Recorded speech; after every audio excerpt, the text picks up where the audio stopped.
Welcome to the show. I'm your host, Connor Knowles, and this is the Nerdic Gods Podcast, episode 66. Today, I'm joined by, as always, Steven Sims. Forget me! Don't even talk about me right now. Okay, forget him. And Daniel Navaroli.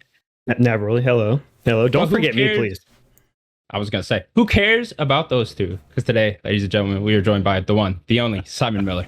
How you doing, guys? Well, everyone happy? Yeah, so happy. Thank you so much for coming on, man. Oh, very welcome. I appreciate the. I still am slightly flabbergasted when people ask me to be on their shows. I'm like, why you want some bald guy on your show? But all right, okay. We have come on. We have one. Yeah, exactly. I'm just not. We figured we might as well get two. You know. Yeah. But I appreciate it. Now, Simon, you are a very busy man. You're a pro wrestler. You work over at What Culture Wrestling. You have a Patreon. You have a YouTube channel. Tell me a little bit about your Patreon, what you do over there, kind of stuff people can get over there. Yeah, I mean, my Patreon was kind of, I went out on my own now. It sounds a bit weird, but yeah, sort of left the world of traditional employment back in 2016. And of course, it was just one of those things where it's like, well, how am I going to support myself? I thought I'd start a Patreon because the Patreon basically supports my own YouTube channel, just Simon Miller, where it's kind of turned into a fitness channel these days, but it's more just of an insight into my own life with vlogs and all that nonsense. And my podcast, I've got a wrestling podcast, Simon Miller's Pro Wrestling Show. So obviously, anyone knows, unless your podcast blows up or unless your YouTube channel goes crazy big, you're not going to make any money. So I thought, hey, if people want to support me, that would be great. And I was very lucky that there was people that wanted to do that. So yeah, it's just patreon.com/Simon Miller 316, and yeah, it kind of opens up the time to be able to dedicate to that. And of course, I then just talk about wrestling all the time over on What Culture Wrestling as well. So it's a stupid life. It's one that I'm quite enamored with. It's quite fun. Yeah, I've been watching your YouTube channel over the last week or so. Very entertaining. You make very good videos. Very high quality. Thanks, yeah, I try. Some people disagree, but that's just the nature of YouTube. Somebody always disagrees. I wanted to. So we spoke a minute ago regarding Greg Miller. There was one piece of thing that I wanted to tell you. I remember I went for a meet and greet in London, and it was Tim Gettys. You heard of Tim Gettys? And then Greg and Nick Scarpino. And I always ask everyone to sign the PlayStation bag. You have signed the bag. And Tim Gettys went to sign his name. He's like, Simon Miller. He's like, I love him. I was like, wow, this is amazing. I was like, so you did a 2K video with WWE Battlegrounds. That's right, yeah. And you got to the final with Greg Miller. And I remember watching. I sat in the car. It was a hot summer's day, and I was like, you two in the final. I was like, oh, this is going to be good.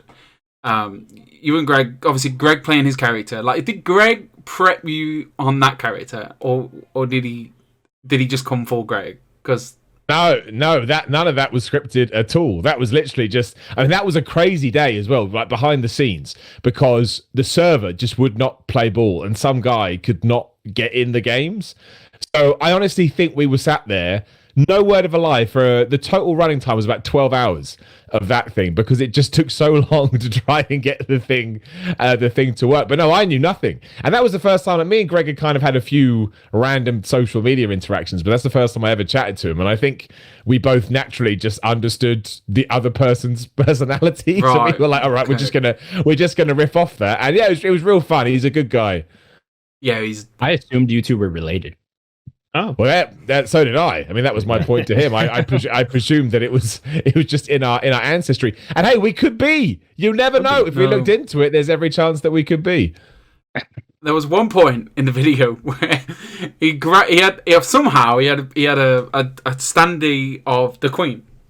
He did, yeah. And you said something. I can't remember what he said. And he got the standee, got the Queen, and ripped the head off. Well, I couldn't believe it. I was like, can you do that? Are you allowed to do that? That was a conversation we had.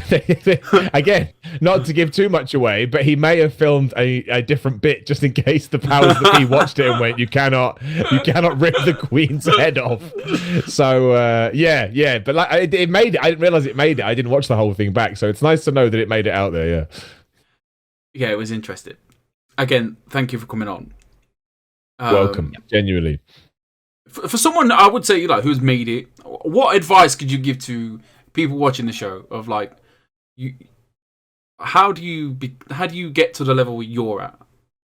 That's very nice. I don't know if I see myself at that level, so I don't know if I'm actually in the position to give advice. I mean, the thing that I always tell anyone that wants to get into doing what I do, I know it's really boring and it's really dull, but it's true. It's just to start doing it, because these days, and again, I sound like some kind of marketing BS that you'd pay $10 for and go, that was a waste of time. But you need to have some form of a CV, and it's rare that you're going to be able to send a piece of paper, to do a YouTube gig. So if you have a YouTube channel filled with wrestling videos or gaming videos or anything, Pokemon videos, whatever the hell works for you, and then a gig comes up within one of those fields and you can say, hey, look, I've made 70 videos over the last however long, and they watch it and think, oh wow, this guy's really good or this girl's really good, and they bring you in.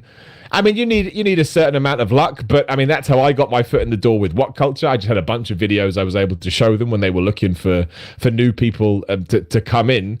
And again, just work your ass off. There was when I first started doing it, I never said no. I just said yep. Just said yes to everything, and hoped that eventually I sort of could get my foot in the door. But I mean, you need to work hard regardless, because of course hard work doesn't necessarily equate to success. It would be great if it would. That just is kind of like a fundamental. But it's always, as much as people may not want to hear this, there's also a massive amount of luck with it, right? I mean, the What Culture thing I saw a tweet. What if I hadn't been on Twitter just then? There's so many different variables that came into it. But I think if you're passionate about it and you love it, just start doing it, and then more often than not, it will head in the right direction. And be ready to take criticism, both the crazy kind and the constructive kind, because that's the best way to stay on top of your game.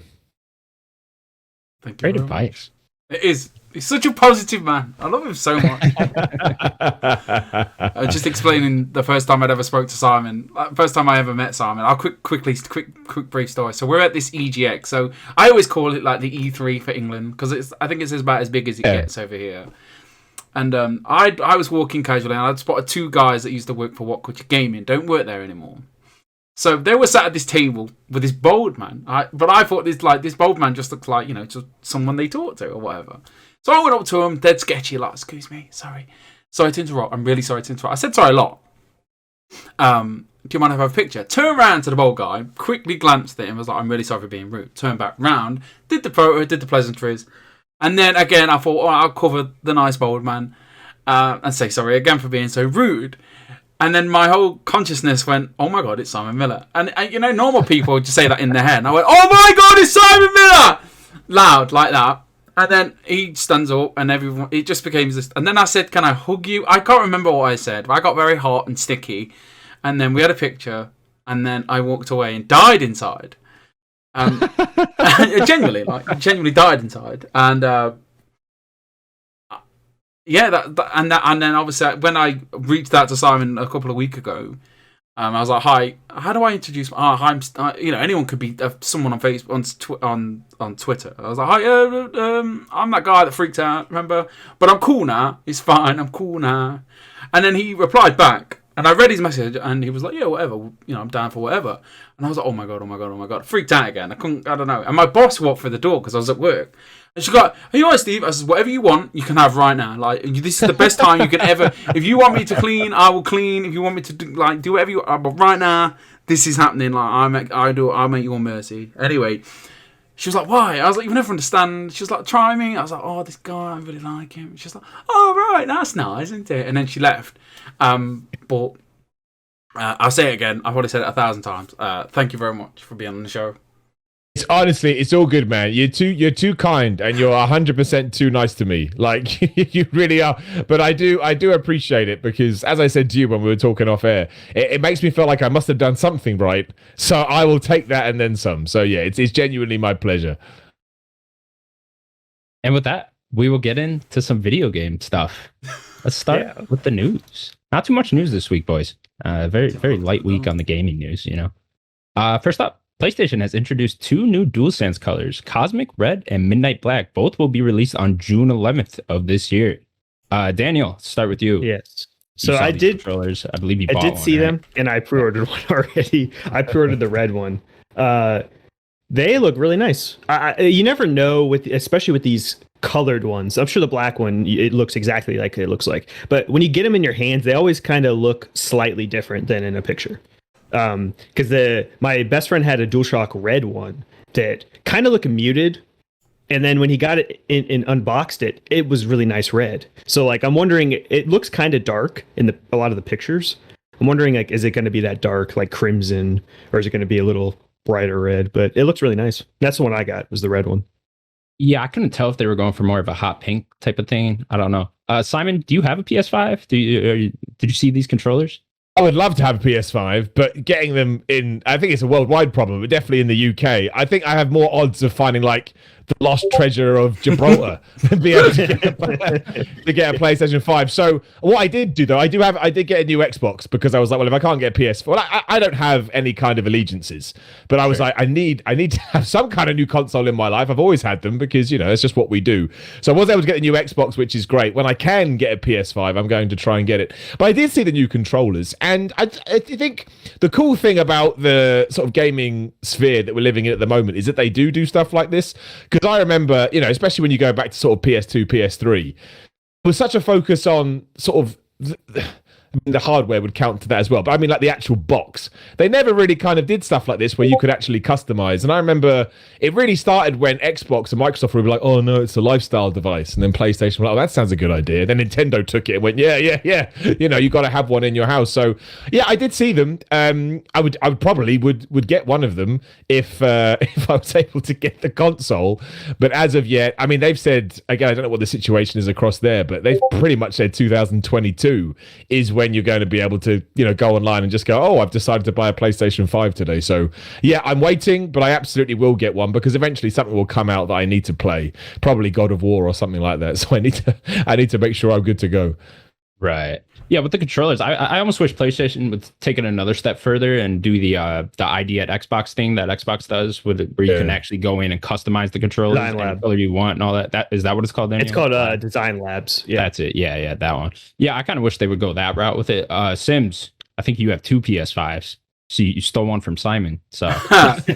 So we were to go to the PlayStation store dead quick. So obviously PlayStation did this stupid thing of like, they reveal it our time, Simon, about 10, 11 o'clock, and then everyone's like, where's the pre-orders? Where the pre-orders? And Jeff Keighley tweeted out, was like, oh, the pre-orders were available like really soon. And then Game just went live. Game was like, yeah, you can pre-order it now, 11 o'clock at night. And we're fortunate enough to have, Natalie's parents, my partner, her parents, you know, they were like, we'll buy you one. So I'm sat there like, nah, look, they're not going to know, but they can do it now.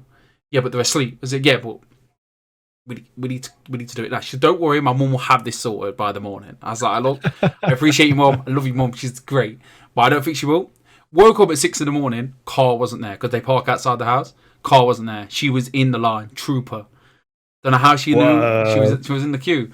So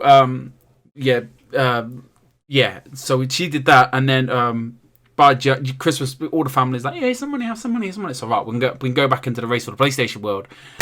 I have never been so stressed. I had hair before the PlayStation 5 came out. I'm telling you that. I had 3 monitors. I had my phone. I had a Twitch channel dedicated to like checking stocks every 2 seconds. There was rumblings that Curry's was going to go live, so I had the Curry's there, Discord channel there full of idiots going, I've got a PlayStation 5, they're live now. They're not. Everyone's a troll.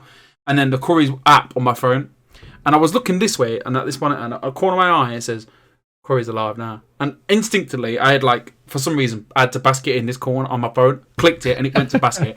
Oh my god, freaked out. And obviously, even if you add to basket, get it in your basket, you've not got it. Like, there's still a ticking time bomb. Pressed buy, and it went through, and then it came the next day. But the lead up to that, months ago, there was a Tesco, there was a Tesco's, and they were like, oh, we have one, but we're not allowed to release it because it's someone's pre-order, but if they don't get it at this time of day, you can have it. But we don't know what time the time is. Okay, every day I went to Tesco's, on my break at work, and at the end of the day, every day for about 3 or 4 days. I rang Tesco's. I was like, look, they're just not letting me have this PlayStation. What's going on? She was like, oh, well, you know, you should be allowed to have it. So I went down there again. So look, this guy on the phone, head office, he's telling me that I can have this PlayStation. Went one afternoon. He's like, "Oh yeah, it's sold." I was like, "I mean, you sold it." He says, "Well, you could have said it. You could have had it. We were allowed to sell it at 7:30 last night. I went to that Tesco's at 20 to 8 that night, and the woman said you can't have it. So I was like, hold on a minute, mate. Like proper, like just the arsehole in me. The arsehole in me. I was like, no, mate. I could have had it or left it a foul mood. Absolute foul mood. But I got one. But I tell you what, it was stressful. If you want a PlayStation 5, you've got to quit your job and dedicate yourself to it. And then hopefully your manager will like, I understand this. It's okay. Even my boss was like, you're on your phone a lot, aren't you? And I was like, yeah, but I'm trying to get a PlayStation 5. And they didn't understand it, but they did. And I was like, okay. So basically, Simon, if you want a PS5, Sims can get you one. My friend, exactly. No, like, my like friend can get you one. My friend, like she just doesn't sleep for some reason. But Argos drop at like 3 or 4 in the morning, and she was like, yeah, she got 5 in the end, just from like for her son, her friend, a partner, everyone had a PlayStation 5 from Dawn. Like, big shout out to Dawn. You're gonna put the effort in, you deserve one. Oh my god! Big shout out to the controller though. This is like me and Natalie have a problem. Like people do drugs, people smoke, people drink. We just buy controllers. Like we had about 11, maybe 11 or 12 different colors, like special editions, all them things from Sony. We had blue, black, red, silver, God of War 1, Spider-Man 1, Star Wars 1. So we eventually sold them. We was like, well, we don't need these. We'll keep a bunch. I've got the Spider-Man 1 still, but this is. I sent it Natalie earlier, and I was like, she was like, oh no. I was like, and she was like, and so it begins. So we just buy controllers. Like it's just normally it's like a quick birthday present, quick Christmas present is a new controller, and they just add up over like years and years and years of generations. So, but yeah, the white one for me is they get so dirty. I mean, mine hasn't yet. But... Oh, you're trying to take a dig at Simon. Don't hate him because he doesn't have one. All I have is the dark Xbox controllers, and to be fair, they don't get dirty. You wouldn't know honestly, how grubby they were. So sure, they do get really dirty at the back because obviously they're quite a rough texture. So like, I mean, I've had to wipe mine a little bit, but I've seen pictures on Twitter, and you're just like, wash your damn hands, people. So Sims, you plan on buying both of these then? At some point. I don't know. Nat, are we? She wants the red one, and I want the black one. I'm also looking. Definitely are. Yeah, 100%. I'm thinking about changing the fascias on my PlayStation because the black PlayStation looks awesome. Like it looks so. Yeah, nice. those mock-up pictures of it. Yeah, look really nice. A lot of people have had them. So is that company still or that website still up? Because remember, PlayStation like made them take it down or whatever. I'm not sure because they were like selling faceplates. I'm really not sure. I know there must be you can spray paint the thing, right? I've seen people do the face. Yeah. Okay. Anyways, next up, EA Play is back on July 22nd and will likely be an all-digital event yet again. EA Play is, of course, their big press conference type thing, substitute for E3, basically. Yeah. What are our hopes and dreams for EA? Sims, let's start with you. I don't really have any. What kind of affinity do I have with EA? Like more FIFA? I don't really know. They never. Last time I played an EA game was Star Wars. I didn't like Star Wars. I don't like. I do like Star Wars. Right. I do like Star Wars, but I didn't like Fallen Order. Fallen Order's great. You're crazy. I don't. I was gonna say though that'd be the one thing I'd hope for is Jedi Fallen Order 2. That'd probably be the main thing. Yeah, I'd look forward to here. Other than that, I'm kind of a big Sims fan. So not you Sims. So I'm a big fan of you too. But the Sims, video game Sims. Yeah. Yeah. I'd like to see something out of that. Daniel, is there anything you're hoping for? Well, I think for sure this is where Battlefield 6 is going to get revealed, right? Yeah. Like they've been already teasing it, so I think that's 100%. Well, they've said the reveal event's June, but this is in July. Am I right? July the 22nd. Yeah, this is in July, so I think they are going to be at E3 as well. So this will be like a big gameplay trailer, maybe. Yeah, this will probably. Okay, I guess I'll take that back. This will probably be like the big blowout gameplay reveal. They might have like a cinematic trailer or something for E3, something like that. I don't know. I'm hoping more anything Respawn really. Whether it's Titanfall 3, I doubt we're gonna get it, but Titanfall 3 is something I really want. Yeah, that'd be a bit too much. EA is not scheduled to appear at E3 right now. So are they not? Yeah, they are not. So okay. This will probably be their substitute for that. Simon, is there anything you're hoping to see out of EA? I mean, it's probably too early. I'd be intrigued to see if they had anything after their Codemasters deal, because Codemasters must have been working on something, right? So, I mean, is that why it's just been tied up now, or is that litigation? I don't know. But, I thought Dirt 5, whichever one it was, the last one that came out, that was a really good game. Say 3. I couldn't remember. I think it's 5, but they just come out those games. Right? But it was really, especially given that, it kind of launched alongside the new Xbox 2. It's really fun, and I know they've got their multiple teams broken up into different pockets. So yeah, I would be massively intrigued to see if there's anything from that. I think they probably put it in July to get all the other noise out the way first, because if you're going to do it in May, that in 4 weeks' time you're going to get absolutely obliterated. Well, you'd assume by a lot of other announcements, whereas they're basically doing what Rockstar do, we'll make our own announcements in our own time, and be damned. I would take another. I mean, I liked Fallen Order. I don't know if they are working on any of the Star Wars games. I can't remember what they've announced now, but I would take anything Star Wars related, because that's always exciting. And yeah, for me, Battlefield's the big one, because they've essentially, it's out there, kinda. It'd be more of a surprise if it wasn't there. And sometimes they do always announce some weird, random, under the radar game that go, oh, you just made this in a day and we're going to put it out there. So if they had any sort of quirky things like that, I'd be interested in. EA's a funny company. EA sometimes release games that it couldn't be more up my street, and in other games they release, I'm like, I'll never play that in a million years. So yeah, I think it'd be intriguing though. Yeah, the two questions I have is BioWare going to be there with the new Mass Effect that they teased, or Dragon Age 4? Yeah, where's that Dragon Age at, right? Yeah, they teased that 2 years ago. Yeah, and then are we going to see anything Skate 4 that they teased last year? Yeah. Those are my two questions. With Skate 4, I doubt it, because it sounded like that company was just starting up right as they announced that game. So I doubt that. Yeah, they were. It was the whole developing team they were developing, right? With the same announcement. Yeah. I think they just put together the team. I'd be curious to see what indies they got too. Remember, they got those Unravel games and stuff like that. Yeah. They were trying to dig more into the indie scene the past couple of years, EA. So I'd be curious to see what they can do with that. Other than that, yeah, I'm sure we're just going to get a bunch of sports games, your Madden, your FIFA, that'll all be there. My friend in the chat, Malik, he was wondering, do we think there's going to be another Division game announced anytime soon, or even at this event? Because they're doing the mobile game. Division's Ubisoft. Oh, that is Ubisoft. That's right. I'm sorry. Yeah, don't ask me. He's the one in the chat. He's the one I put in the chat. Maybe he just really wants a new Division. So he just, I don't care who puts it out there. Just give me a new Division game. Yeah. I mean, you mentioned Dragon Age as well. I know, I'm sure it was based on a quote the developer said. They mentioned that they'd want to, if they could have the opportunity to do something like a director's cut version of Dragon Age 2, that they'd be interested in doing that. I don't know whether he dropped that as some kind of a hint. I would actually like that, because I was such a big fan of Origins, and then Dragon Age 2 always it didn't feel unfinished, but it felt like there was something missing to this whole puzzle. And it sounds like because it got stuck in development hell, and they just had to get it out the door. Especially if Dragon Age 4 is away. We're still talking sort of 2 years, because it sounds like it's going to be massive. If you want to drop a Dragon Age 2, not really a remaster, but a recut next year, I would play that. I think I'm the only one, because I saw the reaction to it on the internet, but I would play it, because again, I think there was a better game within that. We just never got it. I'm actually with you. I like Dragon Age 2. I think it was the combat that wasn't quite on par with the story in Dragon Age 2. So if you could revamp that combat somehow, just add in some little tweaks there.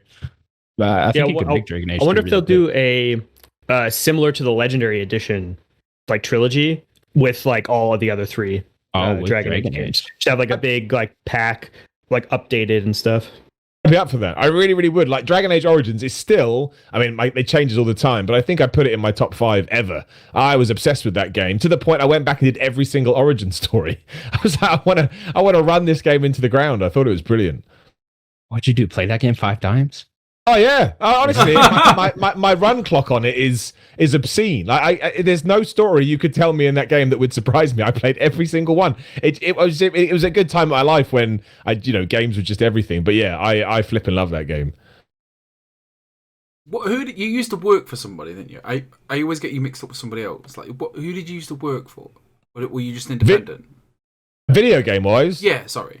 I used to work in magazines. I used to run an Xbox magazine sort of about 10 years or so ago now, and then I was at THQ, so I made the great decision. So I kind of felt like I'd done no, it don't really work that way. So I was working, as I was running an Xbox magazine, having such a good time, and then THQ, who were publishing the wrestling, games at the time, reached out and said, Simon, do you want to come on board to help us do that? So I thought, well, that sounds like a cool opportunity. Yeah, and then I joined, and then 9 months later, they were dead. So I was unemployed. So I was like, good choice. Although I'll never regret that, because I got to meet every single sort of top tier WWE wrestler there was, which for a massive wrestling nerd like me was fantastic. I basically spent a day just shadowing CM Punk and being his sort of like lackey, essentially, making sure that he was well fed and drinks and stuff. I had the best day ever. So that was 2012, I think that was. So a long old time ago now, but it was good. You've been on your own ever since then? I have, yeah. Well, I don't know. I went to I joined a website called Video Gamer after that, videogamer.com, and I was there for sort of three years or so, and then I went out by myself. So yeah, I went back into the world of video games media, and it was awesome. I loved doing that job. Like, it was it's just one of the coolest things anybody can ever do. Have you kind of moved away from it now, though? Because obviously I know you're focusing more on the fitness and the wrestling. Is that? Yeah, well, that's only because like the way sort of I categorized my business. I don't want to get too off track here, because I can't imagine if any of it. No, I just don't want to bore the audience. But the way I categorized my businesses, I was getting so much work from actually working with companies. I thought, well, that's just what I'll do with video games now. So I did a lot of work with 2K and obviously the WWE series. I did work with the League of Legends guys. Basically just making dumb content to promote their games, course, yeah. And it was fun, and I really enjoyed it. So I thought, okay, cool. That can be my video game stuff. But ever since the world shut down, obviously that stuff went away. So I'll probably go back to doing the stuff that I used to do at some point. But that was kind of my industry experience with games, and it's just the best industry. It really is full of awesome people. It does. Sounds awesome, though. I'd love to make dumb content for people. Oh no, honestly, the greatest compliment I ever got was I'll just name them. They'll get mad. But Nintendo, I did some work with Nintendo, and they said, Simon, you do know we reached out to you because you're a moron, and we really want dumb content. And this was the biggest compliment I've ever received in my life. I was like, excellent. This is absolutely fantastic. That's morons, Yeah. And then our last news story, real quick one. Ubisoft's pirate game Skull and Bones has been delayed until 2022 or 2023. The game was originally announced at E3 2017. Sims, I know you're looking forward to this. What the fuck is going on with this game? I know. Last week I gave up on Ubisoft. I kind of have. I'm done with the Far Cry series because it's just all the same. But this was the one Ubisoft game I was like, this looks decent. Like, I've never really even played. I didn't really enjoy the Black Flag boat things, but this just looks decent. I don't know what it is. There's something about boats and then obviously with the Division being games as a service, and this would be a games as a service, but boats and a live service game, come on, boats. I mean, you kind of already have that, boats. Though. I was you're such a boat fan. I wasn't, but it looks so good. It looks so. But I don't know. This seems to just being the worst development hell ever. And it just seems to be on the back burner. It never seems to be something that they. In a rush to do, and then they said that they halfway through they had to stop development and had some better ideas. Am I right to say? I think that Sea of Thieves completely ruined the development of this game. I think they saw that, and then it came out, and then just got bigger and bigger and bigger. Sea of Thieves is huge. I think it kind of took the wind out of their sails. Nice. Yeah, that was good there, dude. I'm sorry, go on. No. I was just going to say, I'm sure this game is completely different than that reveal trailer. They probably completely reworked this whole game. Do you not think that could be a shame? Because obviously this was just extrapolated out of Assassin's Creed, right? Everyone was like, well, I love all those boat sections in Assassin's Creed. So I thought it was almost... I'm not saying it wouldn't have been a fully fledged game, but I thought it was going to be far more focused than something like Sea of Thieves. And that actually appealed to me because, well, I've got Sea of Thieves. I don't need a Ubisoft developed Sea of Thieves. That doesn't do much for me. I mean, well, I guess you could argue that Rare made theirs quirky, so maybe this one will be a little bit more serious if that's what you want. But I would have been happy just taking that idea from Assassin's Creed and making it into a 8-10 hour sort of focused experience. So I'm a little worried now that they've bitten off more than they can chew, because that's a long, you get into Duke Nukem territory, right? Well, it's coming out next year, and then by the time it does come out, it's like, well, this game's 10 years out of date because you spent so long developing it. I hope it does come out though. Like, again, I've never been the biggest fan of the Assassin's Creed games. They've kind of won me over as the years gone out, but they always have some really, just one idea at least in each one. We're like, that's a fantastic concept. And for them to grab the best one out of that and actually try and turn it into a sort of a main game of its own right, I thought, it's just a shame. And again, like you say, what the hell are they doing with it? But they must just be turning it into a monster. And I feel like I've got enough monster games in my life that I already don't have enough time to play. Yeah, I think at one point it was going to be like a games as a service type of thing, and maybe in the beginning of development it was more of a single player Assassin's Creed type of thing. That's kind of what I hope they lean more towards. Like what you just said, it being like 8 to 10 hours long. That sounds perfect to me. We really don't have a lot of single player pirate games if you think about it. Like the last one really was Black Flag. Like there's a whole opening there. Wasn't this game you're only playing as the boat? Am I getting that right? Like you're not playing as a pirate? Yeah, I'm pretty sure. So like I wonder if they're going to take that away and you actually just be a pirate now. I would, controlling it. If I'm Ubisoft, I'd just make this like Uncharted Pirates. If I'm them, Yeah, try to do that because there's an opening there. With Ubisoft coming out a couple of days ago, they were saying they're moving away from like the AAA games and might moving into like free to play games. Is this going to be like that free to play game but with a shit ton of microtransactions? I hope not. Yeah, it never really works. Although I do think, like, if I was a business executive, I could understand why that would work for this game. But I think most of us can agree, unless it's on your phone where that's kind of been established, I never really think it works for rarely. It rarely works when it comes to consoles. Yeah, definitely. What do you think Maybe they mean Battle by Royale, this, though? 100 pirate ships dropping in at once. Do you and your best friends? How do you drop the ship? I don't know. It just falls from the sky. Cannon. You still are a cannon. So, but with them coming out saying that they're moving away from like the AAA games and now they're looking at like free to play games. So what do they mean by that? It could just be a free to play games as a service type thing. Maybe just a very small hub world, and then you buy add-ons and stuff like that. I don't know. Maybe that's what they're going for. I would hope not. Do you think Ubisoft heard me last week and go, "Oh man, Sims doesn't like the Ubisoft formula anymore. I think we should stop," because it's a bit timely. I don't know. I've just come off the back of Watch Dogs Legion. Have you played Watch Dogs Legion, Simon? No, honestly, I played the first one and I never played any of the other ones for some reason. Not intentional. I just never did. I liked Watch Dogs 1 and 2, but then Watch Dogs Legion, obviously I do what they were trying to do. You could play as any NPC, you could just recruit them and you play as them. And obviously you're in London, so I was like, I live near London. I mean, so, but no, it's the worst thing I ever played. Due to like their really bad voice acting. Like if you get 5 minutes of your time, watch 5 minutes of gameplay for Watch Dogs Legion, like raw gameplay. Don't watch like edited gameplay. And the voice acting is awful. Like you live in London or near London, and not everybody talks like a roadman, right? Not everybody. Oh, I'm excited now though. This sounds like something I'd actually find quite entertaining. Honestly, I like a good accent, but this broke me because I'll check it out. I've said it 1,000 times, but this nice little like lady. Asian lady. I was like, I'd like to recruit you to DedTech. And I expected her to go, oh, that'd be marvellous spliffing. Yeah, let's go and take down the bad guys. And she's like, nah, fam, let's go take down DedTech. And I was like, whoa, what are you doing? What are you on about? Honestly, it doesn't get any better. So don't play it. No, play it. Please play it. And please do a video on it, because that would be hilarious. I'll look into it. Please. Going back to the Ubisoft thing, is gonna hate us. Yeah, hopefully. Yeah. I mean, I don't know. And Nintendo thought Simon was a moron, so there's ways. It's a compliment. They said it as a compliment. I want to make that very clear. They were very complimentary. What does that mean though? What, are they just doing the one AAA game and then focusing on their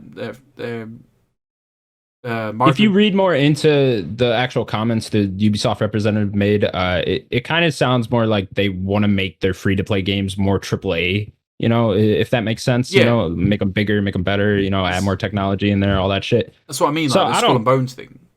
Yeah, I don't think it means necessarily that like we won't get our Far Cries or Assassin's Creeds anymore. I think it just means, like they're putting out that Outriders game, right? Maybe that'll end up being a free to play game since that's already a games as a service that might work better in that format. Same thing with like Just Dance, that might work better as a free to play format, or if you just like keep updating that yearly and then maybe add add-ons like that. There is the Just Dance formula though. I think we had it once, twice. We've had it once, twice, and there is a way of just like you buy this pass in the game, and then all the songs from even the future games are in that game. Oh, does that like happen a big, already? Like, it's like imagine like a Spotify. It's like playlist. Rock Band kind of. Yeah, like all the stuff's there. So I don't know. It's confusing. I think Ubisoft rely on the same old IPs all the time, like their Watch Dogs and their Far Cries. And what about like if they got rid of these ones, like rotated it every like maybe 5 or 6 years? You have some Splinter Cell, you have some Far Cries, and then the heart misses what it can't have, right? So when you see something you want, you miss, and you're like, oh, all that, we all know if Splinter Cell gets revealed at the Ubisoft conference, we'll all just lose our shit, all of us. Yeah, just every one of us. Just been gone for what, 10 years already, 8 years at least. Yeah, I think the problem with Splinter Cell though, it's never sold as well as people thought it sold. I loved them, and I can understand why. The same with Prince of Persia. I love both of those games. They just didn't sell. And so, that's... And also, the thing is now, if we did redo Splinter Cell and Prince of Persia, are we going to make it like a Ghost Recon or Assassin's Creed where it's just massive? Because I don't think I want that from Prince of Persia. Maybe with Splinter Cell, because I kind of like the idea of picking my stealth missions. But Prince of Persia, I just want... Prince of Persia does not need to be more than an 8 out of 10 from me. It doesn't. I don't need anything else but a really solid 8 out of 10 game. Yeah, I think with both those franchises, they kind of already evolved into like Prince of Persia kind of evolved into Assassin's Creed, and Splinter Cell kind of evolved into Watch Dogs. So I think Ubisoft just thinks of it from that standpoint. Sam Fisher did not have a Cockney accent. Not yet. We will now move on to what we have. One more news story that I put in there. It's just a little thing. I don't think you saw it. This is how we run the show. It's at the top. It's just raw. Well, he didn't see it. Xbox are celebrating the 20-year anniversary of their launches. It's the 20-year anniversary of Halo, really. Yeah, and Xbox. Isn't that awesome? Yeah, that's awesome. And the second little thing I have linked in there, I don't know if you, the three of you saw it. It was like a little video, a little package video of the launch and all that. It was really cool to see. I'd say go look up on Xbox's Twitter and watch that. It was really cool. Because Xbox means a lot to me. I got it that Christmas, and Halo. Oh, did you really? You got it that year? Yeah. I wouldn't be here without Halo. You work for this Xbox magazine then. So when did you start this magazine, Simon? Well, I mean, I was working on it I worked for a Nintendo mag first, so it was about 2008. I was working on the Xbox mag, I would say, around about that kind of time. That was Xbox 360, right? Yeah. So that's like their biggest time, stuff like that. Yeah. Yeah. It's sort of like people still read magazines, so it was like it was a win-win. So yeah, it was a real cool thing. Like I remember going to see Halo 3. It must have been that was like 2008, wasn't it? Or maybe around that time. Sort of like, right around. That. Yeah. And I remember I went to, for some bizarre reason, Microsoft flew us out to Holland or the Netherlands to play Halo 3 on a boat. To this day, why not? I can't. They just had so much money. So, and I remember, I think we played. It was just sort of a random level from the middle of the game. But I remember playing that, and I was like, "Man, this is going to be just excellent." And Halo 3 gets a weird kind of. Now you talk to some people about Halo 3, and they don't. I still think it's one of my favorite games, Halo 3. But some people seem to have kind of thrown it in with Halo 2, because obviously Halo 2 gets all the bad rap because of its non-ending, and now people kind of consider the Halo 3 the same. I thought Halo 3 I really enjoyed it from start to finish. So yeah, it was around then, and that's the one big memory I have, playing Halo 3 on a boat in Holland. Happy days. Awesome.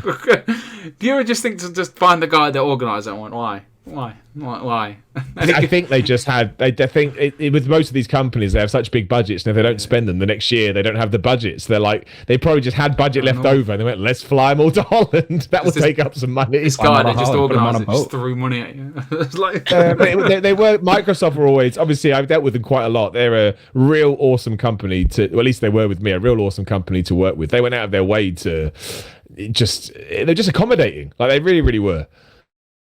Fantastic. And now we will move on to what we've been playing. Simon, what video games have you been playing lately? I mean, at the moment, I have the most bizarre. I don't know how. It's because of Game Pass, right? It's because of Game Pass. Some days you're just flicking through it, and you're like, "That's on Game Pass." Well, I'm going to grab that. So I was a massive fan of Guacamelee, the Drinksbox Studios game. Guacamelee, yeah, and I've been wanting to play the second one for ages. So about 2 weeks ago, I thought, why haven't I played that yet? And I've just jumped right back into it, and it is excellent. I mean, they've done nothing new with it. I mean, they've just sort of, tinkered with a few bits of the, here and there. But it is just, for anyone that misses that kind of old school platforming to the point where you just want to punch yourself in the face because it's so hard. And sometimes when you go into a certain screen, you're like, there's no way you want me to do that. And they always want you to do that. Plus, it's genuinely funny. I think video games sometimes try and be funny, and they just absolutely miss the mark. But this one genuinely has a great sense of humor. So yeah, I've fallen massively back into that now, and I've gotten to the point where it's driving me crazy in many ways because it's so damn hard. But yeah, if anyone's into that sort of side-scrolling platforming thing, you absolutely play the first one too. It won't have aged again due to the way that it's been set up, and then definitely play the sequel. And other than that, I mean, this is going to be so specific to the UK market. There is this mobile game, free to play, and then it tries to piss you off with microtransactions called Score Hero. And it's just one of those stupid football games, or soccer, in case American audience, where you just flick the ball to your players and try and score. And then a sequel came out, and it's so damn addictive. I hate myself for liking it, but anytime I've got 5 minutes, I find myself on it again. And I mean, the problem I have with the sequel is that it has so obviously been designed to take your money, and the first one wasn't like that. The first one was actually achievable for free, but this one is like, no, you get to some level, you're like, well, clearly I have to invest. But it is very well made, especially for a mobile game. Before we carry on, one of the nicest guy in the whole world, his name's Mario I can't say his second name, help me, America. Rivera. I told him you possibly might be on the show. He just nicely said he loves you. So Mario, I love him too. He's great. It's very kind. I love you too, Mario. Thank you very much, man. Hopefully we just made his day. Big fan of Mario on the show. You tweeted out regarding Resident Evil. Did you get around to playing Resident Evil? No, I haven't as of yet. I have Resident Evil, but I want to. So I can't handle scary games at all. And I thought, well, that's just prime content for streaming. So when I actually have some time to sit down and play with it properly, I'm going to do it. And also, I'd be lying if I said that I'm not deliberately holding off, because it does sound like it's terrifying. But yeah, I love those. It's weird. For a guy who doesn't like scary games, I really like Resident Evil titles, because I just think, Capcom, when it comes to sort of core gameplay, especially gameplay that I grew up on, Capcom nails it every time. Like, it's fun to shoot a gun, it's fun to do all the sort of basic mechanics you have. There's an enjoyable nature to it. So yeah, I am going to get around to it at some point, but Guacamelee is easy and stupid. So I'm like, well, I'll do that one first, and then I'll move on to Resident Evil. And also, the cool thing about Resident Evil is it's the first big game in ages. It feels like it's been a while since a game came out where everybody stopped and just started talking about one thing. So yeah, it's on my list soon. The big lady. Yeah, everyone's talking about that big lady. It's definitely not as scary as 7 was if you played Resident Evil 7 at all, but difficult. It gets you at points for sure. I'll definitely. I won't ruin it because I want to speak more about it in a bit. But there was a bit yesterday, and I've never felt so uncomfortable in a game. Great. And honestly, it doesn't really bother me. Like, I get a bit like jump scares, I'm like, oh, what gonna do? But I sat there and my stomach did something new. Like, I was like, oh, I don't like this. I don't like it. I do not. I felt awkward and weird, and I think like everything just.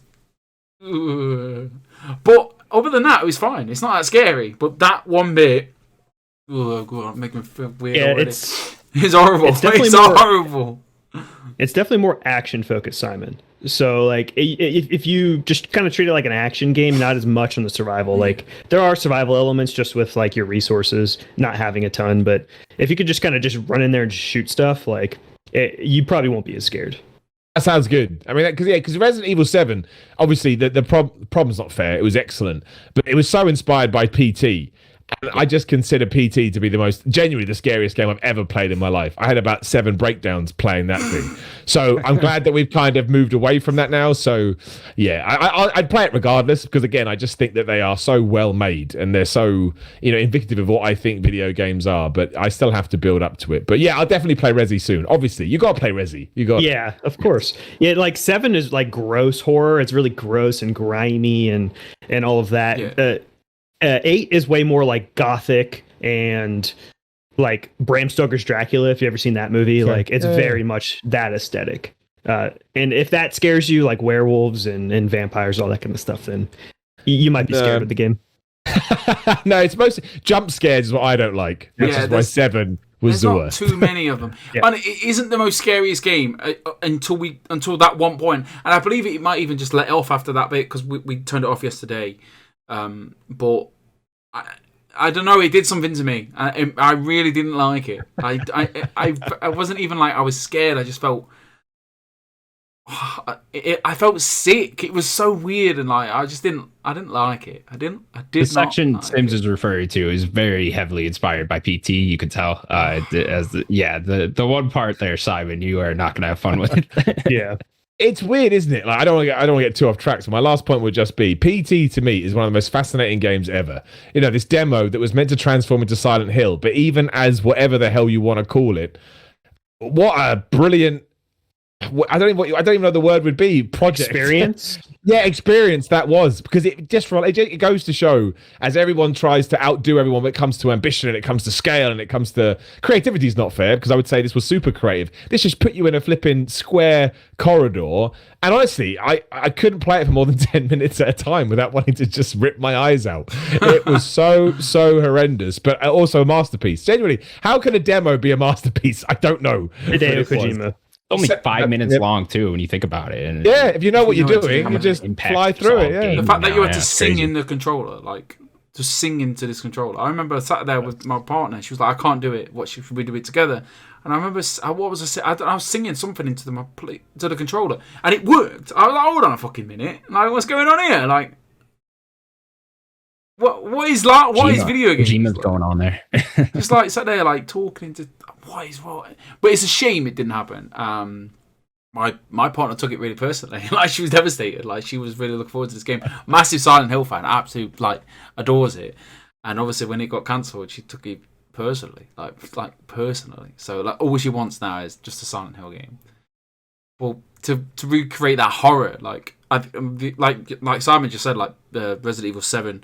Heavily inspired by PT, and I think that's why 7's my favourite so far. I mean, Village might overtake it, but I'm still halfway through it. But I remember feeling so dirty, and I remember like I said earlier on this podcast a couple of weeks ago, you could smell the game, like it just smelled bad. Like it was like, oh, this is not good. Like a swamp. Yeah, it was just disgusting. And obviously that big Jack guy just following you around. You're like, no. I remember being scared like 5 times. We played it 5 times, and 5 times, like, because we wanted to get the platinum. And so we played it one after the other. And I remember the 5th time, like, Natalie was like, I don't feel too bad. I'm going to go to bed. You can keep playing it if you want. Just get the platinum.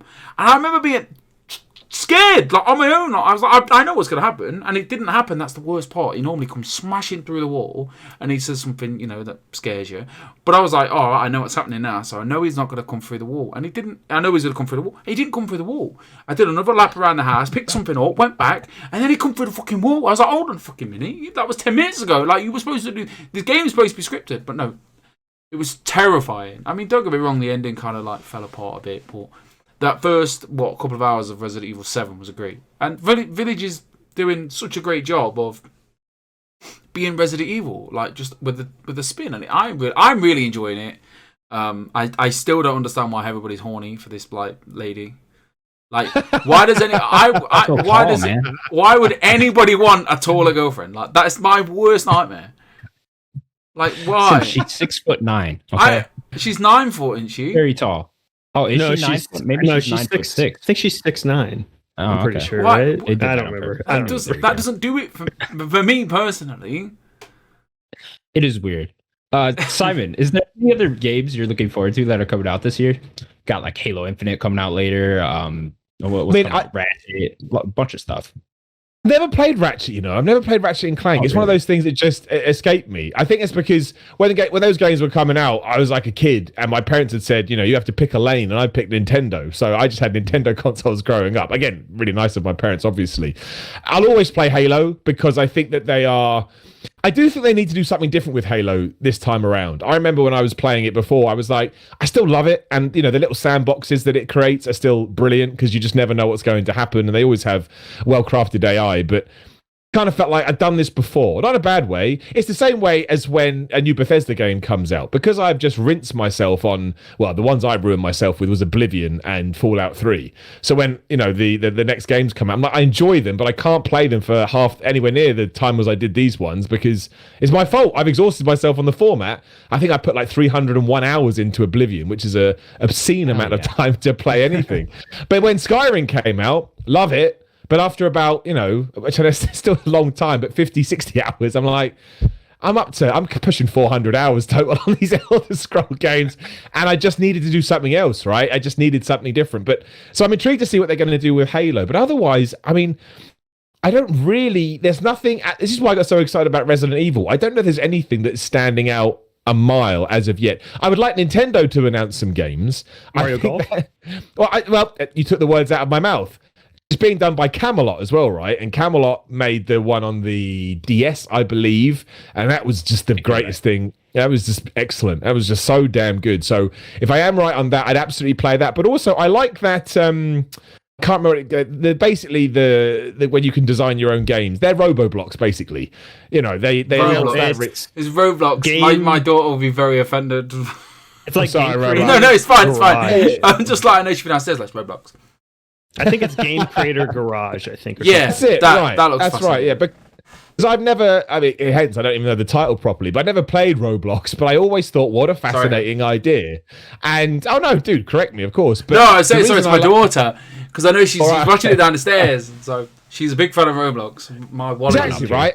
And that just passed me by, probably because I was shooting people in the face in Call of Duty or something. But, you know, clearly Nintendo has been inspired by it, but Nintendo always brings something new to the table. You're like, well, how have we never thought of this before? So I am intrigued about that, and I think it's coming out in June. Is that right, or am I being too expectant there? It is June. Yeah, so that, I think I'm excited about that, because I'm like, oh, wow, that's like weeks away. So I think I'll get it, which would be nice, because my Switch would like new video games to play. But Mario Golf, absolutely. Mario Golf is Mario Golf somehow is what got me into golf years ago. How is that possible? But it is. I enjoyed playing it so much that I'm going to start watching golf, and I enjoyed that as well. So yeah, other than that though, I think there'll be probably something that hasn't stood out to me just yet, and I'm sure we'll get a ton of announcements soon too that I'll get hyped for as well. A quick one. So you played Mario Golf, and you're like, oh, I'd like to play golf or watch golf. And then when they hit the ball and the flames didn't come out of the golf ball, did you have questions? No, you see, because that Mario Golf was the one where it had like an RPG elements and it had story. So I was like, oh, wow. And obviously all sports tell stories. I don't want to get too over the top here, but it worked. It was a great segue. It was a great segue game. And also, I'm pretty sure they're the same people that made Golden Sun on the Game Boy Advance. I think it's the same studio. I may be getting my wires crossed here, but either way, I love those guys. They're excellent. They're an excellent developer. Are you looking forward to Horizon? Did you play the first one? I played the first one, but I only played so I couldn't have played it for more than 90 minutes tops. And it's because I played the first 90 minutes because I was working in games doing some stuff with games, and I can't remember why I played it now. The thing is, I liked it a lot. I don't think an hour and a half is enough to invest yourself or get invested in that world. That's the mechanically, I thought it was really, really good, but it's just so big. It felt so big to me anyway, that when I knew the second one was coming out, I was like, right, you need to get round to playing the first one. And surprise, surprise, have I done that? No, I have not. But I'm intrigued to see what they do with it. I like the fact that is it Insomniac that makes it, or am I getting my developers confused? Guerrilla Games. Guerrilla, that's right. Yeah, so Guerrilla, because they made Killzone. That's right. Yeah. So the thing with Killzone was, I always wanted to like Killzone. it lacked something.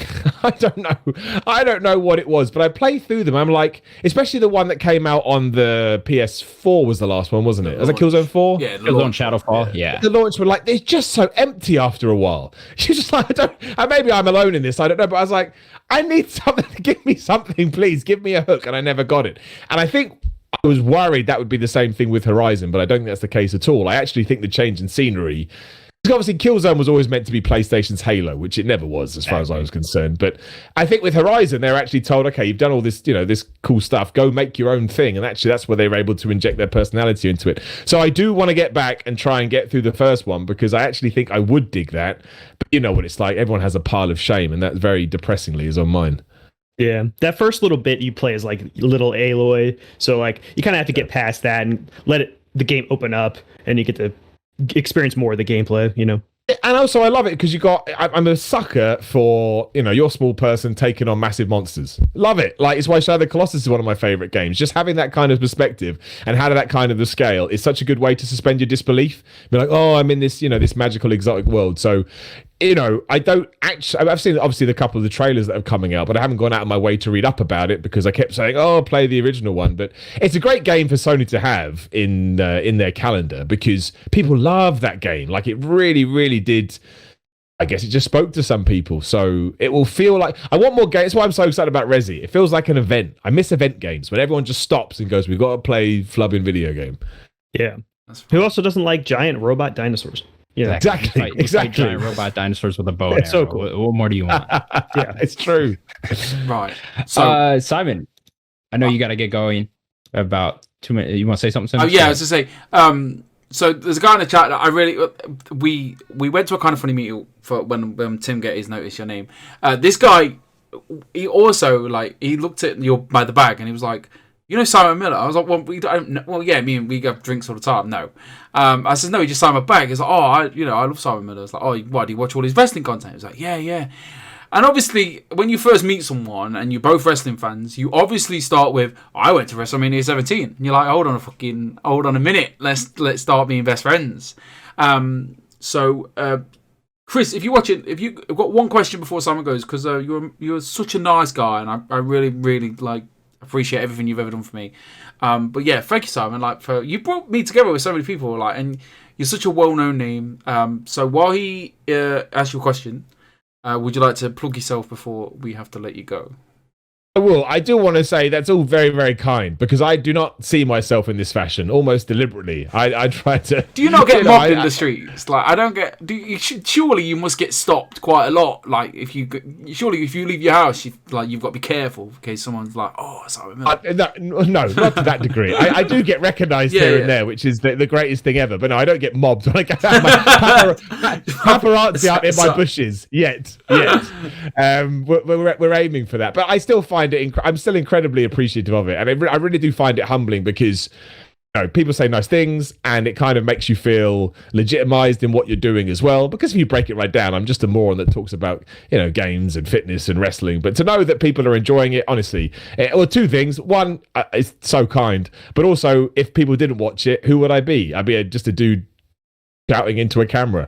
It's like so no, that is really cool. But yeah, if you do want to check out any of my stuff, obviously What Culture Wrestling is where you can get all my wrestling stuff. Simon Miller's my own personal YouTube, which again is kind of fitness vloggy, just an insult into my weird world. And my sort of centerpiece to all of it is my Instagram and my Twitter, which is just at Simon Miller 316, which yes is a wrestling slogan, obviously Stone Cold Steve Austin. And no, I wouldn't have put those three numbers there if I had known how into wrestling I was going to get. But you don't know what the future holds, so it's there now and it's all good.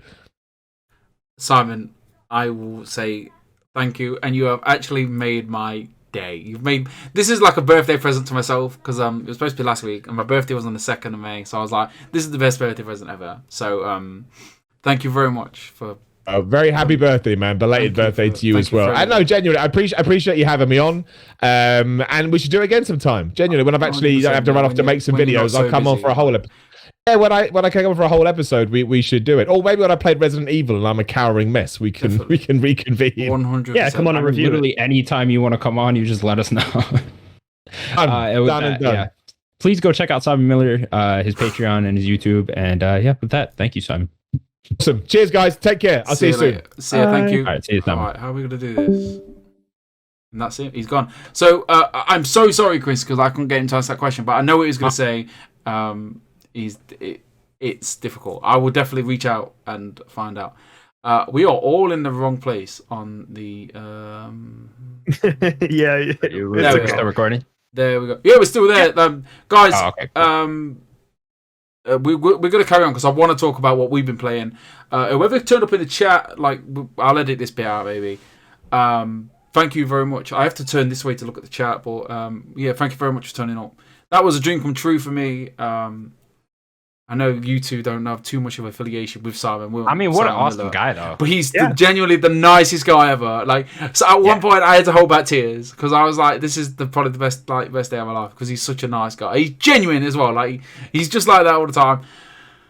I'm gonna go for 2 secs. Do you guys take over? Just carry on. What you've been playing? Yeah, we're gonna start. Oh, with also, our, like, dead quick. Like, massive shout out to you guys. Like, Connor absolutely smashed it. I was a bumbling idiot halfway through that. I was like, boats. I was like, I didn't know what to say, so I feel like you guys are great. And Daniel, as always, like, you're just amazing. Look at you. Okay, we're gonna keep on with the show. Guys in the chat, show them some love, man. Show us some love. Don't show me any love. I gotta get my phone before I start talking about Resident Evil. Okay. And he's got some notes. Oh, baby. But we've been playing Resident Evil, both of us. Yeah, right, I got notes. And we both have beaten it. I can't hear you, Sims, for some reason, but it's okay. We both have beaten the game. I beat it last night, and I think Connor beat it 2 nights ago. Yeah, I beat it 2 nights ago. What did you clock out at, Daniel, for the whole run? I clocked out at about 9 hours. 9 hours? Yeah, I was about 10 and a half, so we're right around the same point. Yeah. Okay, let's start with our overall thoughts, shall we? Sure. I will kick it off, I guess. Definitely, go for it. Let me pull off my notes. Boop-a-doo, boop-a-doo. Yeah, all right, cool. Overall, really enjoyed the game. I fucking loved it, honestly. Like, there was a point where I was just like super addicted to the game. I think when you get to like the second area-ish, where it gets more of an open world area, that was probably my favorite part. Which is kind of weird because like you wouldn't think that with Resident Evil, but yeah, weirdly enough, I found the first hour and the last hour of the game to be the worst parts. I thought both those parts were very action heavy, and like while I did enjoy the combat in this one more and the more heavy action part, I thought those parts in particular were just way too actiony. I don't know. Do you agree? I don't want to spoil much, but there's one part there's one actiony bit part that I really liked. I like the end. I think that the action didn't. I like bother the lore me there. at the end. I actually think some of the best writing comes in at the end. But are you talking about that one room? Yeah. Okay, because I agree 100%. Okay, I agree. Cool. I agree with you. I think that was some of the best. That's when this became a Resident Evil game, because it wasn't. It wasn't a Resident Evil game. I don't want to spoil much for everybody watching, but yeah, let's wait for Sims to get here for that discussion, because I have some thoughts with. A lot of people think it's not like. I don't think he's at this point though. He didn't. I don't think he beat it. Sure. Yeah. Okay. But yeah. I think this game took from a lot of different Resident Evil games. You could tell there's a lot of 4 in here. There's a lot of 7 in here. There's even a little bit of 5 in here where it gets wacky, and like a lot of the characters are just way over the top and get it's just standard campy Resident Evil. Yeah, and I love that they went that, because I felt like that was missing a little bit in 7. Definitely. And now in 8 here, they bring those over the top wacky characters back, and I love it. I thought this was the best they've ever done it with trying to be over the top and wacky, like I said 3 times now. Sims, what are your thoughts on Resident Evil Village? At first, when we first started it, I was a bit like, this is a bit too actiony for me. It's that first hour, right? I was just saying, the first hour and the last hour of this game are my least favorite parts. When it starts, it's beautiful. Very dark, unless it's my TV. Have you suffered with darkness? The game? It was a big problem I had. So the dark. game was way too dark. Like, I like a dark game, kind of give me the vibe, but like the game was too dark. Ridiculous. I had to like up that. Yeah, because obviously it gives you the recommended, like, if you see the box. Yeah, you can fuck with the HDR at the beginning. And we whacked ours all the way up, and we've got the OG as well, so it's supposed to be the blacks are supposed to be really black. But it does this weird thing when you walk to a room, it goes dark, and then all of a sudden it brightens itself up. Kind of takes, I don't know, it's strange. But I'm having such a good experience with it. We play a couple of hours every night. we like to play these Resident Evil, especially the first one. We like to go into every house, into every nook and cranny, and try and find all the collectibles and read everything and just experience it. We're not trying to rush it. We're just trying to like take our time with it. And then last night, after the first first house or whatever area, yeah, it clicked for me, and then in the second one, I really enjoyed it. And yes, I go on about how it really made me uncomfortable, and it did. Honestly, I genuinely never felt that uncomfortable playing a video game in my entire life. It made me cramp up. I don't know. It was just super unnerving for me. Like, I didn't get scared pretty much at all with the whole game. No. But like that one part was unnerving. I wasn't scared. I was just uncomfortable. No. Like, just, yeah. And honestly, I wasn't even uncomfortable until like the end of it. It was just that last bit. I don't even want to say what it is, but there's like the last bit was uncomfortable for me. I'm really enjoying it, and I'm not. I kind of want it to finish, but then I want to platinum it because I want to play Mass Effect tomorrow. But I'll have to wait till Mass Effect. I'll probably start that next week. But I am genuinely really, really excited to play Mass Effect. But for the Resident Evil Village, it's again. I paid £40 for this game as well. So what I'm getting for £40 is great. Like Tesco's, and big shout out to Tesco's in England. Like they had an offer. If you have a special card, you get it for £40. I was like, can't say no. You can't say no to £40 PS5 game. It's it just feels like Resident Evil 7. The restroom real quick. Yeah, I'll be right back. Resident Evil 7 outside, and I didn't think I'd like the hub. They call it the hub world, where you walk around and then you go from place to place. And then yesterday, when it finally clicked, I was like, I enjoy this, and me and Natalie taking it in turns to play the game. And like, I will like click the map every 6 seconds. Like, all right, I want to go to that house. I want to go to this house. I want to find the collectibles. I want to find the secrets.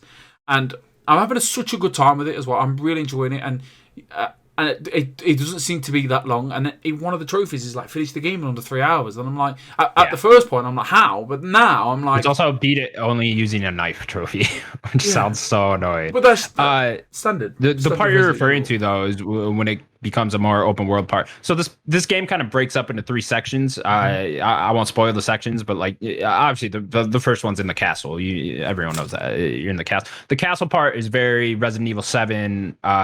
It feels exactly like RE7, and I love that part. I actually did. It wasn't scary. I know what you guys mean, but it was kind of tense, especially when you heard the big lady's heels clacking from the other room. You know what I mean? You knew she was right out there. It reminded me very much of the Mr. X from Resident Evil 2, or which one's Mr. X in? Is that 3, 2, whatever? It's like the same thing with the big guy following you around. You don't know where he is, type thing. That Resident Evil 2. Nemesis is 3. Nemesis is 3. Yeah, there you go.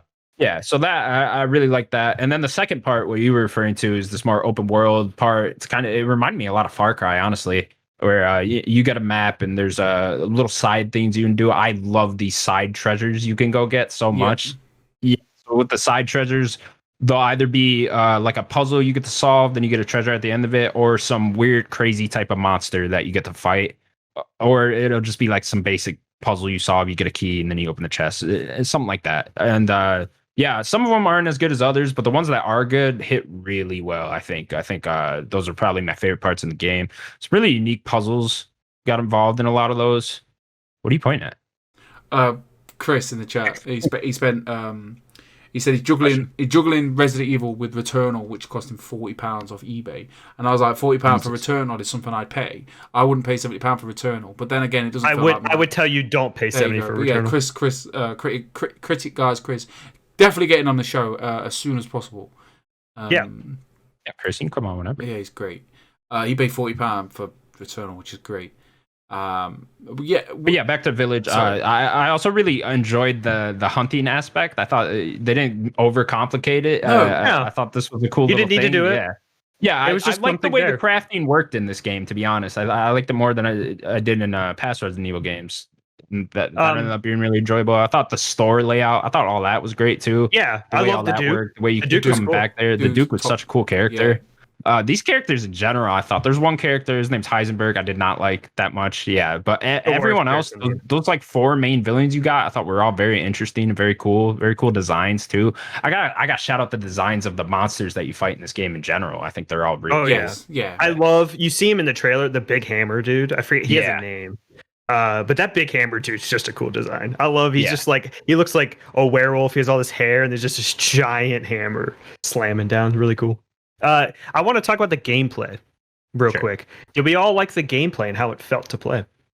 So I was worried about this going in, is that it was going to be too heavy action focused, you know, and that it's 7 gonna be didn't too play much shooting and stuff. Like bad, but You didn't really play great. do that much shooting until the end of 7. This one, you're doing it throughout the whole thing, and I actually thought it ended up being really well done. I thought that tension was still there that you feel in Resident Evil games. I was still, you know, managing my bullets and, you know, what enemies I was shooting and picking my shots more and more. What'd you guys think? I love the gameplay. I think it felt great. Yeah, I think definitely my recommendation to anybody playing is make sure your sensitivity is pretty high, because Yeah. like I want play to on turn like it a down. pretty kind of medium sensitivity normally. I don't really play high sensitivity, and it even on my normal medium sensitivity, it was way too slow turning and moving around. Like I had to up that sensitivity, but it plays great. One thing I didn't realize until I beat the game is there's a push button, I guess, and you can You kind of have push to- the enemies away. Yeah, it's the same as you, the like block block button. it right on time, right? Yeah. Yeah, and that would have been helpful throughout my whole thing. I honestly just didn't even realize that. That would have helped a lot. Yeah, didn't block gameplay at wise, all. I thought it was good. What do you think, Sims? I think it feels great. Like it's just like playing Resident Evil 7. Like I was always okay. I always have a good time playing Resident Evils, like Resident Evil 2, 3, not 5, but no, the newest 7, 2, and 3, and this one. It always felt good. Like I've always enjoyed playing playing Resident Evils, and they look great. The RE engine's amazing. The gunplay Amazing. feels great. Like I sound like a hypocrite, but I'm not keen on the whole DualSense trigger thing. Like, just seems a bit. It's like trying to get the sniper rifle and you have to press it down. I don't know. Like, it's a gimmick. It's not. It's okay, but I don't know. Is it necessary for this? I mean, how do you feel, Connor? Like, I know Daniel turned it off, so. I played it on Xbox. Oh, sorry. Yeah, you did, didn't you? I didn't really notice, to be honest. You know, I have my DualSense fully on, so I don't. Yeah, I don't. What do you mean it stopped when you were trying to snipe? No, like the trigger, like it takes it's a bit of effort to press the trigger, to press LT down, and then for the sniper, like you have to hold it. It's just a bit stiff, isn't it? It stiffens. I know up. it would stop when, like, if you're aiming the sniper at like the Duke. Yeah, and you can then hear would it stop you. click on and off. Yeah. I mean, it's great, but sometimes I don't necessarily need it all the time. That's my issue with it. I just don't. I like it, but I don't love it, and I don't know. It probably grow on me. It's because it's so new and it's so like. It's like, oh, this is different. I don't know. Is it? I don't know. I don't know what to. Maybe because it's not a PlayStation game, like a PlayStation, like the Returnal. Like I reckon that because it's primary for the PlayStation, it fully works. It's just like because they're making it for multi-platforms, they kind of just have to throw this stuff in. It's like, why is it so hard for me to press the L2 button down for me to look at the sniper rifle? Surely would it be L2 is okay to, you press that down, it's okay to lift it up, and then R2 would have a bit of resistance when you're firing it. But it seemed to be the opposite way around. Just a gripe. Yeah, I just turn it all off no matter what. Because like even Returnal has stuff like that. Like there's the main controls are like the alt fire with the left trigger, and then pulling it down is the regular fire or whatever. Like I don't need that. I'm not alone. Just for games in the chat says didn't like the DualSense for 8. I had to turn it off. I had to turn mine off for Avengers when I was playing Hawkeye. Because it was distracting, and Natalie was like, "What is wrong with your controller?" And I was like, "It's just the game." It was like, that was the noise it made, and then hold on, fair enough. Like, it doesn't have to be loud. It just let it do it. Like, I don't want to hear it. I want to feel it. Not in dual audio. That doesn't make sense. But back to the game. It looks great. It plays great. The story seems to be getting interesting and really good. Eva Winters, he's not a bad character. I forgot. I just, at what point does a human being go, no, I'm out of here. do you know what I mean? I think there was one point in the game, there was one point you walked into this room. And there's something on this chair, and you look at it, and we're like, we all know it's gonna happen. You're gonna pick this thing up, and it's all gonna kick off. And at what point do you just go, "No, I'm going home"? You just, what's the point? You can make another child. She's obviously dead. Just go. It ends up being the typical. This character is driven by one motivation, and that is all he ever talks about, and all he ever thinks about. He always says like the same lines too. He's like, he's only there to complete the objective of the game, and other than that, I don't know. I mean, first-person games, you're always kind of supposed to put your own self onto the character, right? That's kind of what they're always the purpose is. So I think they kind of try to lean into that more. He's a terrible character. It literally could have been any of the other 4 main protagonists from the whole franchise, and it would have been better. Any of the other 4, Claire, Jill, My Chris, argument with that though is, are any of them good?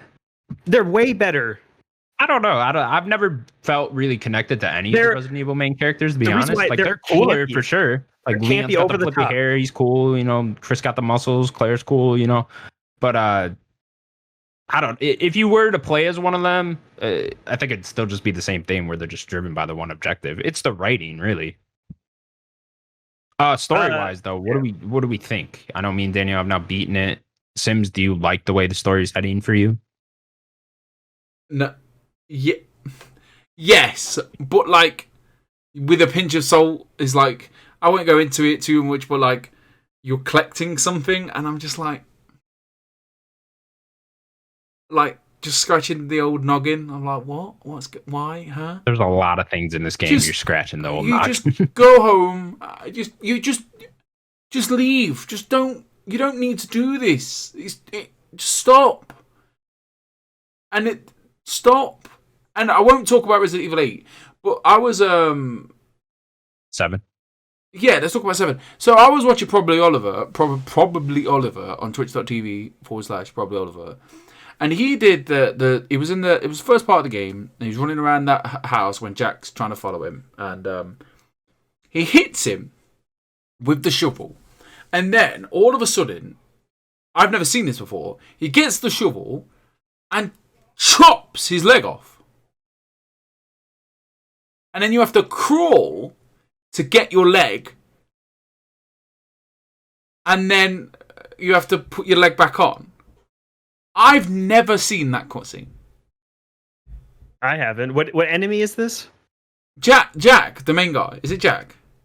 The dad, yeah. Oh, yeah, Jack. Yeah, that's Jack Baker. He's running around trying to figure out what to do, as you do when you've not played Resident Evil 7. Yeah, I don't think I've seen that. And he either. clocks him with the shovel, and then he's all dazed on the floor.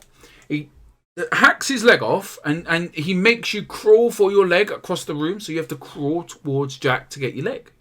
And then you put it on. It might be because he's doing it too slow or something, maybe. I'm not sure. I've never seen that cutscene, which blew my tiny brain. I'm like, a lot of people did, though. I mean, when did you play 7? Like, I haven't played that in 4 years, so I don't. You could tell me anything happened, and I'd probably believe you. He just chases. Yeah. For me, he just chases you around, and that's it. Like, it hits you, and then you die. Oh, okay. Just for Game says Jack does it when you take a lot of damage when you first meet him. There you go. It was impressive. So obviously I won't go into the video, but then he put his leg on. He put his leg, he put his leg on his stump, and then he puts his. That is some miracle medicine. Let me tell you. That is like, whatever this medicine he keeps pouring on himself, like they need to give it to NASA or something. Water. And put it on. Yeah, that'll save the planet. You know what I mean? Like, that's planet-changing medicine. That's that Space Jam juice when like Bugs Bunny gives everybody the water. Oh yeah. It was like, he put drugs in that thing. No, the story overall though, I ended up enjoying. It's wacky. It gets crazy, but I ended up really liking it for that. I don't want to spoil too much. Where are you in your platinum journey? Because I looked at the trophies, and I'm pretty sure there's some mercenary trophies in there that really put me off. Yeah, there's some mercenary ones, and then I saw there's the one to beat the whole game with only using the knife. And that's not when hard. I was like, you put it on. I know it's not hard, put it on but easy like, and just run it. You do it in 3 hours with the knife on. I reckon. My problem with the trophy list is you'd have to play this game 4 times. I don't want to play this. But it's only but by the time you played it 4 times, you're running through. I know you'd get through it in like a couple hours or whatever, but like I don't know. I'm not into the trophy list. I've never platinum a Resident Evil game, and it's because they always do this type of stuff. I'm into it. I'm into that. Just the mercenaries one puts me off. I like the idea of a knife run. I like the idea of running. I love doing the quick runs. So yeah, the RPG run, something like that. I like just doing the 3 hour thing. I really want to do it, and you can tell you can do it after the lady bit, because the second bit, I mean, if you know what you're doing, that will take you less than 5 minutes. Yeah, 100%. So I'd be more into it if all I had to do was do another playthrough, get all the collectibles, and beat it on the hardest difficulty. If I could just do that all in one playthrough, then I'd be into it, and I'd probably go get the platinum. But the whole, you got to do one where you beat it in 3 hours, and then you got to do one where you beat it with a knife and all that. I'm just not into that. Interesting. But yeah, I'm sure it wouldn't be that long compared to other platinums. No, I don't think it will be either. Quick guide. Like I know you've tried to platinum like longer games, so I'm sure it wouldn't be that long if you tried to do it. No, it wouldn't be. I don't know. Plus, Mass Effect comes out tonight, and I really want to platinum those. I love the trophy list on these. I've been talking about that like all week. I fucking can't wait for that.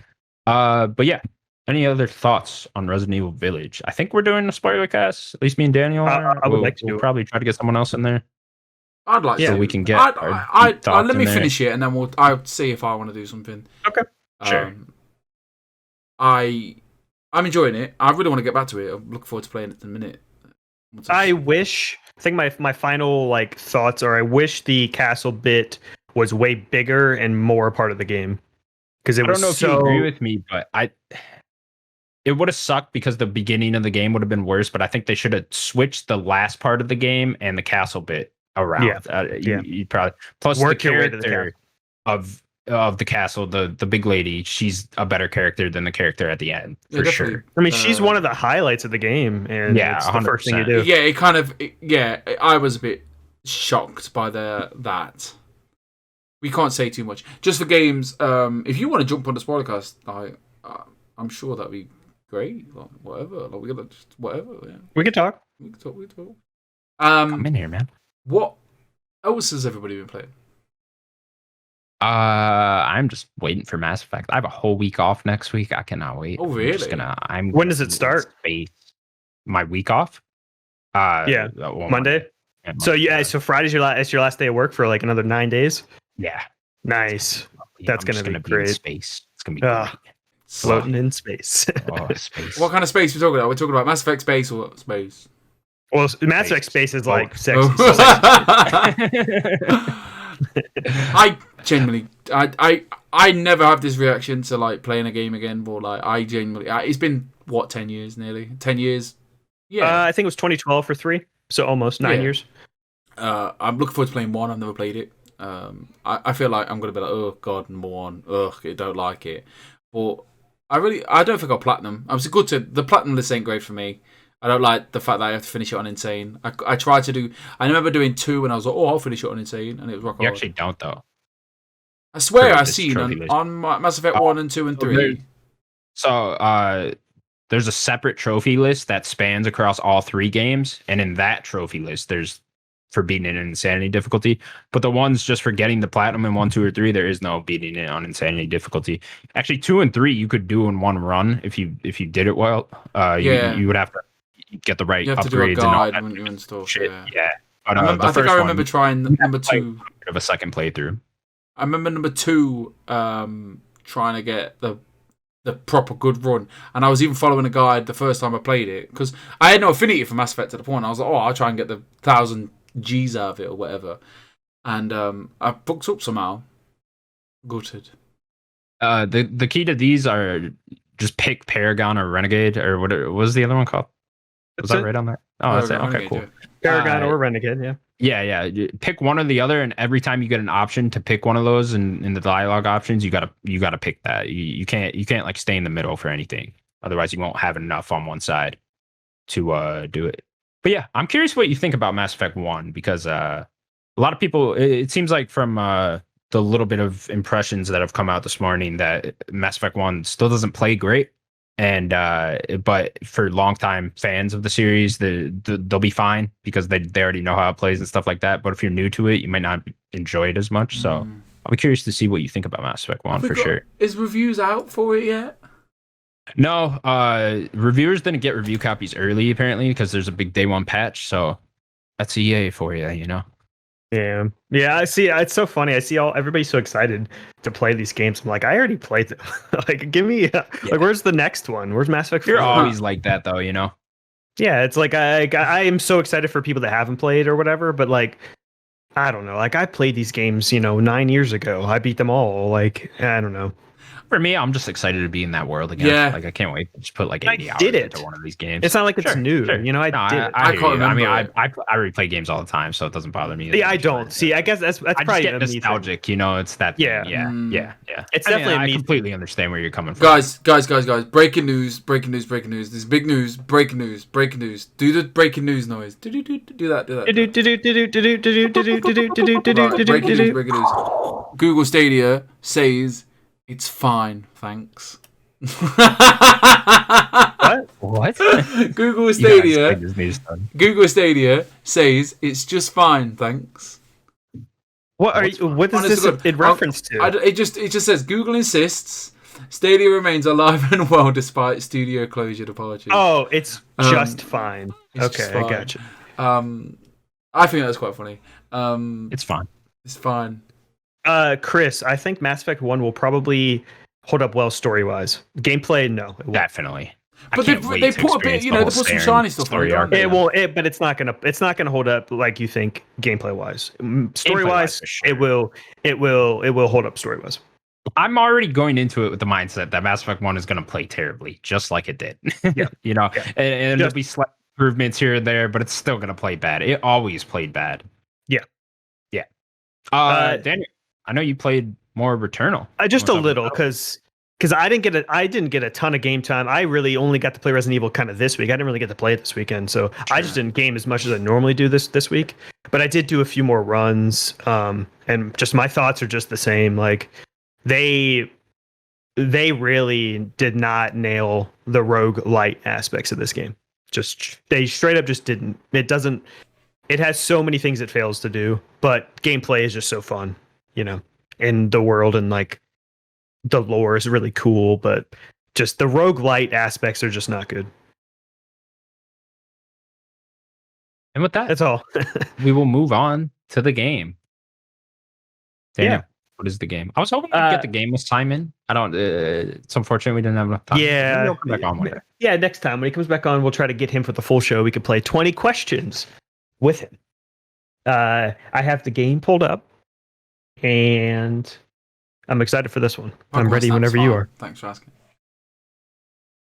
What was that? Oh, no, nothing. Did you want to talk about Pokemon? No, it's fine. I'm enjoying it. I've got a poster. I'm sorry, Sims, I assumed you spent all your time playing Resident Evil. Honestly, I have, yeah. Okay.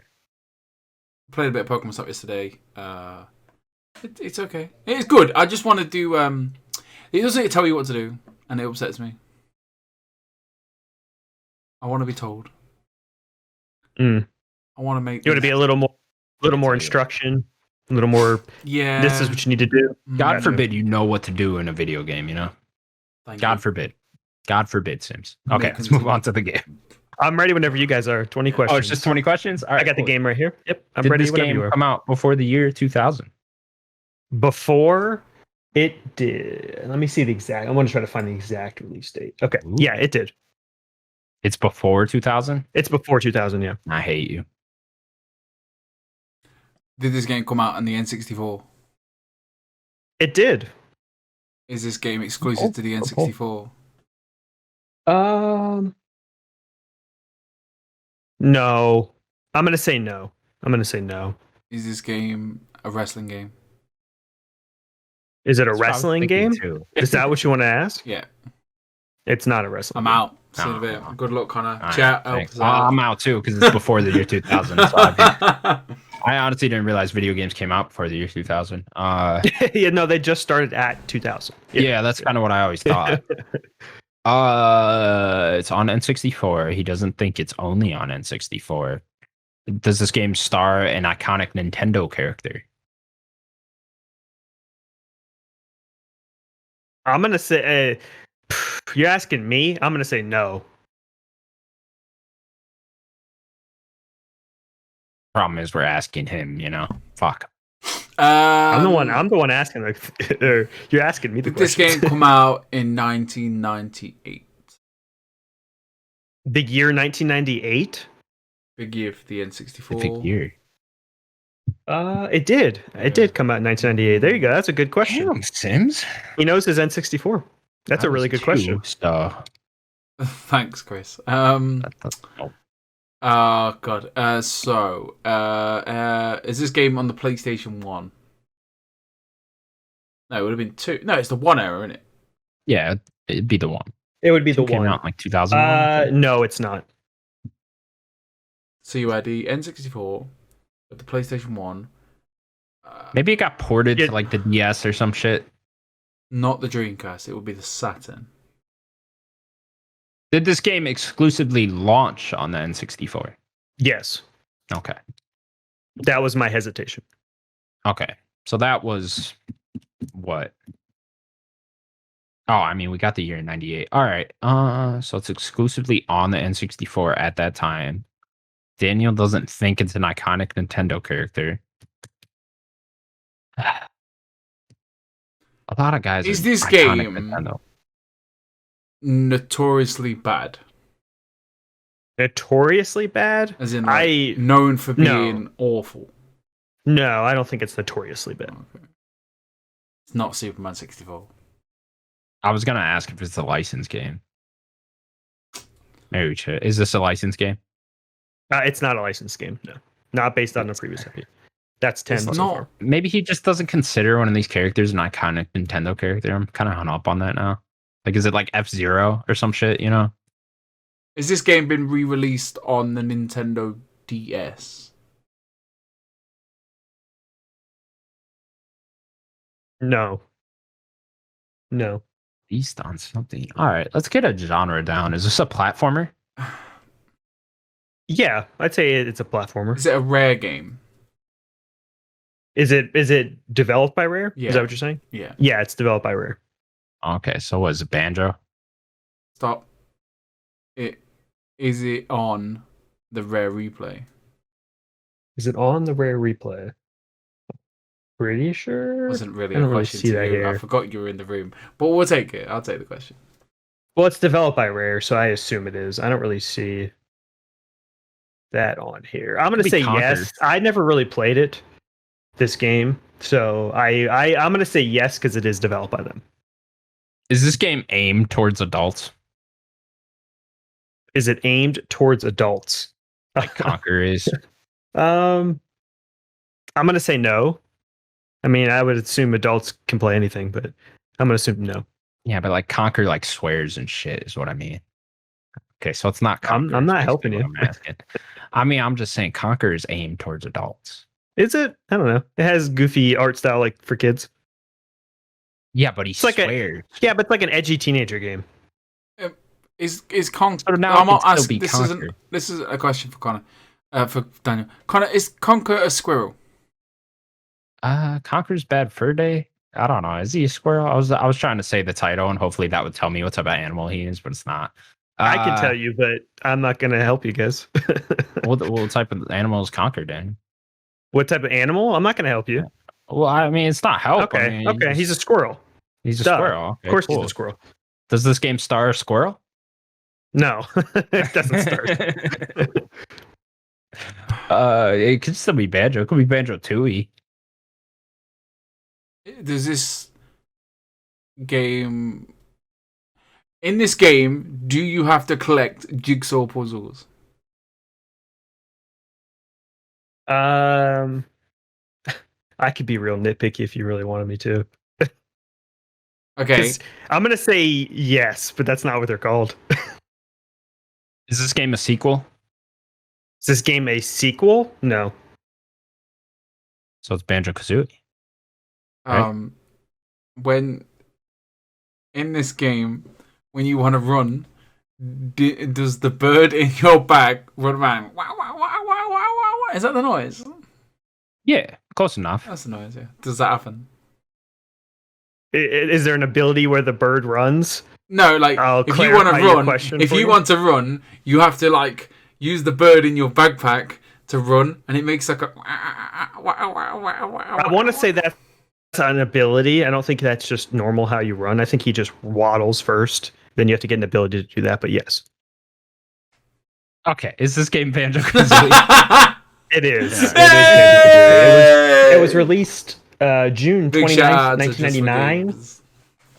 Developed by Rare, published by Nintendo until 2000. Then THQ published it for 3 years, and then Xbox published it as of 2008 and on when they bought Rare. N64 game. Very beloved, but I would not call him an iconic Nintendo character, especially Sure, I agree. with how he's going now. Iconic Right? character, sure. Sure, But I, maybe I, not Nintendo. I know he was tied to it in the late 90s, but like nobody really looks at it as just a Nintendo character now. No, he's more sort of looked at as an Xbox character now. Or Now he Microsoft, is, yeah. just in general, yeah. All right then, what do you collect? Because they're definitely jigsaw puzzles. I think they're called Jiggies, aren't they?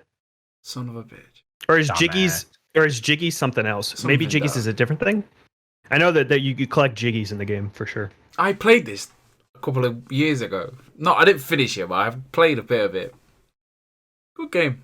Good game. Yeah, good game. Guys- Collectathon. Solid.